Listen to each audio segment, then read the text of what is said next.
Hello, good morning mga kamigs. So, panibagong vlog tayo ngayong araw.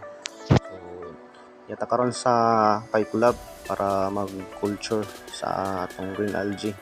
So, back to work na tayo mga kamigs. So, sa part nito, naglalagay na tayo ng starter natin na green algae para to sa unaerated culture. So, yan, naka-timelapse tayo mga kamigs kasi mahaba-habang video to pag hindi natin naka-timelapse. Ayan, lalagay tayo ng mga starter natin na culture para sa ating unaerated. So ito yung trabaho natin araw-araw pag nandito tayo sa trabaho. So kung napanood mo mga kamigs, like and follow na rin sa ating Facebook page, and then please don't skip every ads na mapapanood nyo sa bawat video na to. Thank you so much and God bless.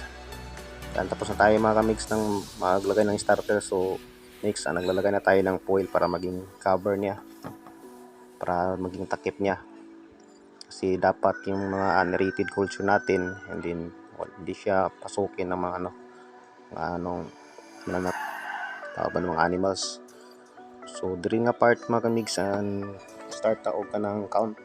So ginahimo nato ni siya every bago mag-culture,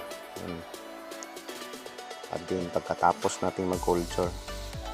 So binomonitor natin yung algae natin, yung quality niya, kasi hindi natin mawasan mayroong makahalaw mga protozoan, may makasagol na protozoan. So muna itong ginalikayan para maka-produce taog ng good quality nga starter. So dugay po ta mga kamig, sula ka-upload ani nga part, gani nga mga video kay stop ta operation kay na ay creator sa hatchery. So karon balik na ta sa tong operation. So everyday na ta ga-upload. Last nga time mga kamigs, ang gina-upload na to sa gara is more about fishing adventure na to, kasi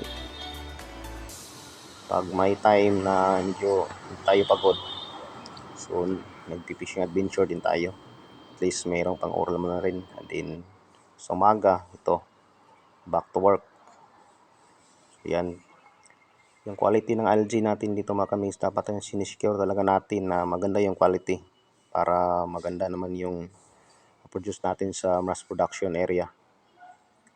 So yan lang mga trabaho natin ito mga kamigs sa ating sa hatchery.